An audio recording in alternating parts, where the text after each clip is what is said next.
Good morning, students. Today's topic is joint stock company.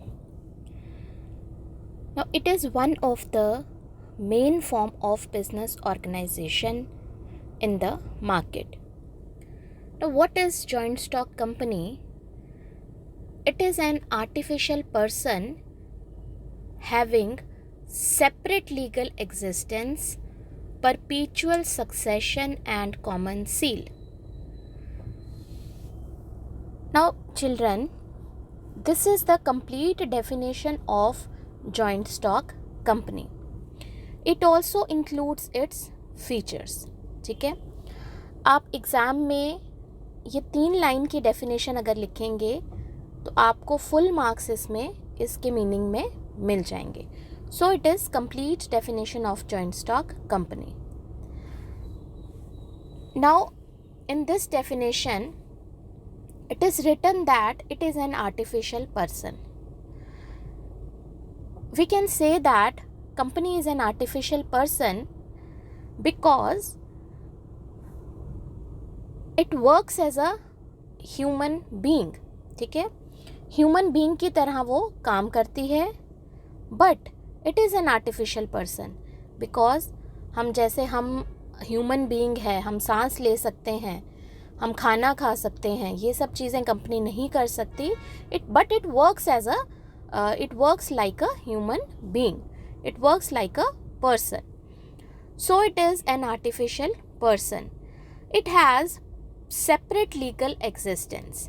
ठीक है, जैसे एक पर्सन की अपनी एक अलग एग्जिस्टेंस होती है, वैसे ही कंपनी की अपनी एक अलग से पहचान है, अलग लीगल एग्जिस्टेंस है in the eyes of law. जैसे हमने पार्टनरशिप में पढ़ा, partnership and partners are same. ठीक है, partnership and partners are same. Partners work on behalf of partnership firm. ठीक है, but in case of a company has separate legal existence. ठीक है, it has separate identity and members have their own identity. ठीक है, members की अपनी identity है और जो कंपनी की अपनी एक अलग से आइडेंटिटी है. Next is परपीचुअल succession. परपीचुअल सक्सेशन का मतलब ये चलती रहती है. ठीक है, कोई मेंबर आए, कोई मेंबर जाए, किसी की डेथ हो जाए, इंसैनिटी हो जाए, इंसॉल्वेंसी हो जाए, कोई भी रीज़न हो, कोई शेयर होल्डर आता है, कोई शेयर होल्डर जाता है, बट कंपनी जो है वो चलती रहती है जब तक कि इसको हम वाइंडिंग अप ना करें थ्रू कोर्ट. ठीक है, लीगल जब तक हम इसको वाइंडिंग अप ना करें तब तक कंपनी जो है वो चलती रहती है. It has a common seal. Common seal जब हम कहते हैं लीगल एग्जिस्टेंस है, उसकी एक कॉमन सील है. जहाँ पे आपको कोई पेपर्स पे सिग्नेचर करने की ज़रूरत है या कुछ ऐसा काम है, वहाँ पे आप वो कॉमन सील जो है वो यूज़ कर सकते हैं. So it is complete definition of a company. It is an artificial person.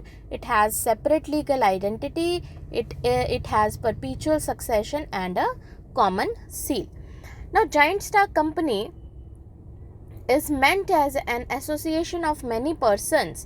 ठीक है, इसमें बहुत ज़्यादा मेंबर्स होते हैं और उन मेंबर्स को हम शेयर होल्डर्स बोलते हैं.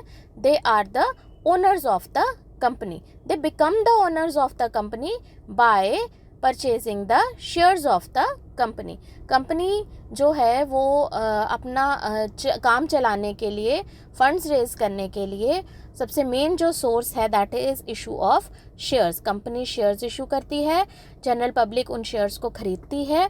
Bye purchasing the shares of the company they become the share holders and the owners of the company. Share holders are the owners of the company. ये आपको ऑब्जेक्टिव भी बहुत बार एग्जाम में आता है, ऑप्शंस दी होंगी मल्टीपल चॉइस में. Share holders are the, ठीक है, वो ऑप्शंस में आपने क्या लिखना है, ओनर्स ऑफ द कंपनी. ठीक है, they are the members of the company, they are the owners of the company.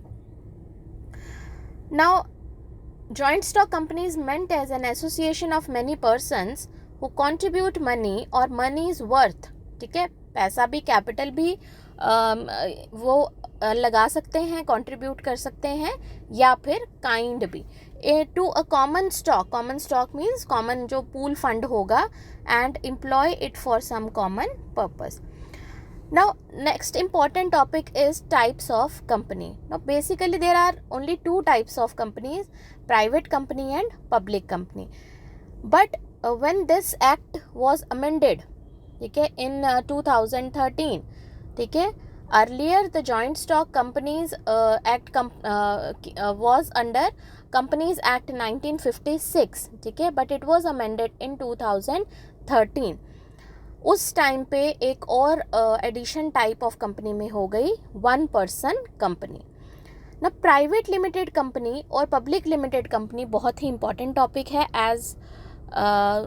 as per your syllabus and as far as your examination is concerned.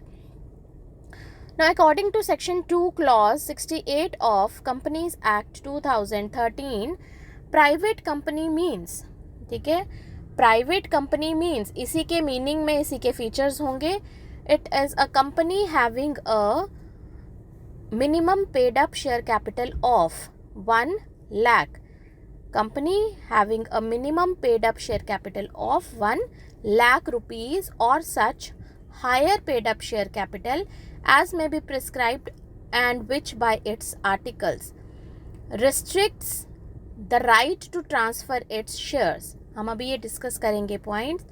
Accept in case of one person company limits the number of its members to 200. Now what is paid up capital? हम ये कह तो रहे हैं कि private company वो company होती है जिसकी minimum paid up share capital 1 lakh होती है, ठीक है. तो पेड अप कैपिटल क्या है बच्चों?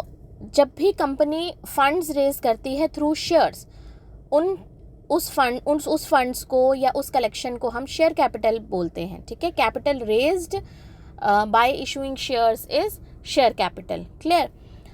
अब जो उसकी वैल्यू होती है पर शेयर, ठीक है, फेस वैल्यू ऑफ पर शेयर इज कम होती है, मिनिमम होती है, ठीक है, बहुत लेस होती है.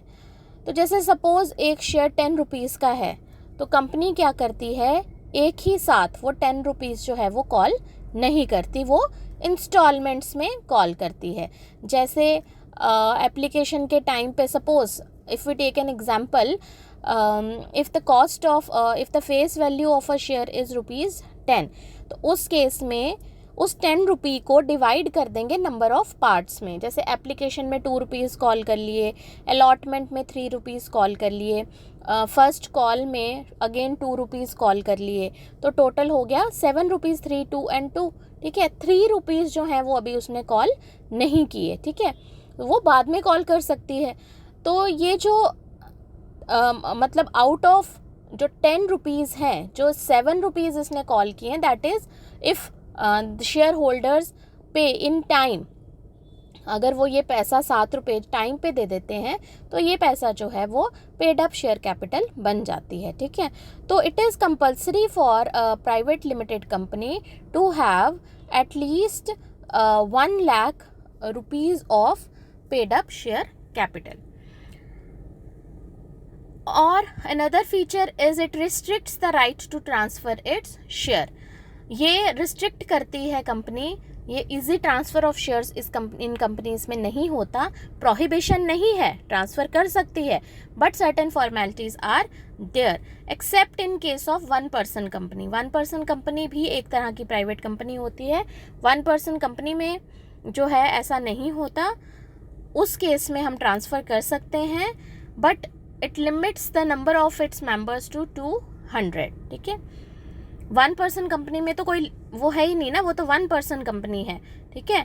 But in case of private limited company it restricts the number of members to 200, ठीक है. तो मिनिमम नंबर ऑफ मेंबर्स हो गए 2 और मैक्सिमम हो गए 200 in case of private limited company. Again provided that where 2 or more persons hold 1 or more shares in a company, ठीक है, अगर 2 लोगों ने मिलके एक शेयर को होल्ड किया है, they shall for the purpose of this clause be treated as single member. Therefore, जैसे मैंने आपको एक यहाँ पे एग्जांपल भी दी है, मिस्टर ए और मिस्टर बी हैं, ठीक है, एक ही शेयर है, आधा शेयर जो है वो मिस्टर ए का है और आधा मिस्टर बी का है, ठीक है, तो वो एक ही शेयर माना जाएगा. So therefore, in simple words, the crux of this discussion is, it has a private company is one which has minimum 2 and maximum 200 members, excluding current and past employee members. It restricts the right of members to transfer their shares. ठीक है, वो members जो हैं वो transfer नहीं कर सकते shares without fulfilling certain formalities.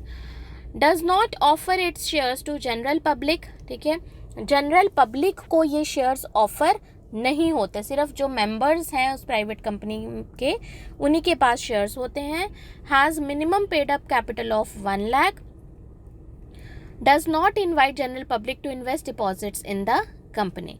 जैसे मैंने आपको यहाँ पे रेड पेन से एक एग्जांपल शो की है पेड अप शेयर कैपिटल की. If the total share capital if we take 50,000 shares हैं, ₹1 का एक शेयर है, तो टोटल शेयर कैपिटल हो गई 50,000 इंटू 2, ठीक है, 50,000 इंटू 10, दैट इज 5 लाख. ठीक है, out of this ₹10 company has called ₹3, ₹2 and again ₹2. This is total is ₹7. So paid up share capital will be 50,000 into 7, 3,50,000. Now next is public limited company. Public limited company is opposite to private limited company. Now section 272 subsection 71 of Companies Act 2013, public company means a company which is not a private company. ठीक है, very simple. जो private company नहीं है वो public company होगी. It has a minimum paid up share capital of 5 lakh rupees. If we compare it with private company, private company में minimum paid up share capital was 1 lakh and in case of public limited company it is 5 lakh. यहाँ से भी आपको objectives जो हैं exam में आ सकते हैं. As may be prescribed provided that a company which is a subsidiary of a company not being a private company shall be deemed to be public company for the purpose of this act. यहाँ पे अब आ गया subsidiary company. अब बच्चों subsidiary company क्या होती है? Subsidiary company जो है that is basically run by one main company which is called holding company that controls the composition of its board of directors. Subsidiary company जो है वो बेसिकली एक छोटी कंपनी होती है which is managed basically by a big company that is called holding company. अब वो क्यों रन करती है, रीज़न क्या है क्यों वो छोटी कंपनी को रन करती है? कंपनीज दोनों अलग अलग हैं, ठीक है. हो सकता है कि जो होल्डिंग कंपनी है वो पब्लिक कंपनी हो, ठीक है, और सब्सिडरी कंपनी जो हो वो प्राइवेट कंपनी हो, ठीक है. बट उस केस में अगर सब्सिडरी कंपनी प्राइवेट कंपनी है और एक होल्डिंग कंपनी पब्लिक कंपनी है तो सब्सिडरी कंपनी को भी पब्लिक कंपनी माना जाएगा because it is run by holding company which is a public company. Clear? It control how it becomes the holding company. ठीक है, कैसे होल्डिंग कंपनी बनती है? If it controls the composition of its board of directors. Company को run करने के लिए बच्चों जैसे शेयर होल्डर्स हम मानते हैं they are the owners of the company, ठीक है, बट शेयर होल्डर्स जो हैं नंबर में बहुत ज़्यादा होते हैं इसलिए वो कंपनी को रन नहीं कर सकते. They choose there representatives kind of, ठीक है, रिप्रेजेंटेटिव्स चुनते हैं या बोर्ड ऑफ डायरेक्टर्स चुनते हैं जो कंपनी को मैनेज और रन करते हैं. They are generally the experts in different fields, अलग अलग फील्ड के एक्सपर्ट्स होते हैं, ठीक है, और शेयर होल्डर्स इनको अपॉइंट करते हैं एज बोर्ड ऑफ डायरेक्टर्स. अगर बोर्ड ऑफ डायरेक्टर्स में सब्सिडरी कंपनी में होल्डिंग कंपनी के बोर्ड ऑफ डायरेक्टर्स हैं या फिर बोर्ड ऑफ डायरेक्टर्स तो हैं ही हैं बट कितने बोर्ड ऑफ डायरेक्टर्स हैं वो 50% से ज़्यादा होने चाहिए तभी वो कंपनी आपकी सब्सिडरी कंपनी बनेगी. ठीक है, जैसे मैंने आपको यहाँ पे एग्जांपल दी है. If A is one company and B is another company, ठीक है. A को हम होल्डिंग कंपनी मान लेते हैं और B को हम सब्सिडरी कंपनी या चाइल्ड कंपनी मान लेते हैं, ठीक है. If A is Tata limited, it is public limited company, है ना. तो B जो है, सपोज TCS है, Tata consultancy services, it is private company, ठीक है. एक तो बोर्ड ऑफ डायरेक्टर्स में उनका शेयर होना चाहिए और मोर देन 50% होना चाहिए, तभी ए कंपनी जो है वो होल्डिंग कंपनी होगी और बी कंपनी जो है वो सब्सिडरी कंपनी होगी. इस केस में हम बी को भी पब्लिक कंपनी ही मानेंगे, ठीक है. So section 3(1)(a of the companies act 2013 mention that company में भी formed for any lawful purpose. किसी भी लीगल काम के लिए हम कंपनी को बना सकते हैं. इसमें मिनिमम 7 मेंबर्स होते हैं, प्राइवेट में मिनिमम 2 मेंबर्स होते हैं, और more members where the company to be formed is a public company. इसमें मैक्सिमम नंबर ऑफ मेंबर्स की कोई भी लिमिट नहीं होती. So in simple words, a public company is the one which has minimum of 7 members and maximum there is no limit. It permits easy transfer of its shares. Private company में it restricts the transferability of shares, but in case of public limited company, it permits easy transfer of its shares. It invites general public. उसमें invitation general public को नहीं थी. Public company में it invites general public to subscribe to its public deposits. It invites general public to subscribe to its shares and debentures. जैसे हमारे पास shares जो हैं, it is a source of raising funds. Same debenture holders, debentures are also the source, debentures is also a source to raise the funds. जैसे हम shares issue करते हैं वैसे ही हम डिबेंचर्स भी इशू करते हैं. Share holders are the owners of the company, debenture holders are the creditors of the company. Share holders get dividend in return, ठीक है. उनको उनकी इन्वेस्टमेंट के रिटर्न में डिविडेंड मिलता है, that is a part of profit, ठीक है. और डिबेंचर होल्डर्स को इंटरेस्ट मिलता है, ठीक है. शेयर होल्डर्स को डिविडेंड हम तभी देते हैं जब हमें प्रॉफिट होता है, बट डिबेंचर होल्डर्स को हमें कंपलसरीली इंटरेस्ट देना ही देना है. अगर प्रॉफिट होगा तो भी देना है, लॉस होगा तो भी देना है.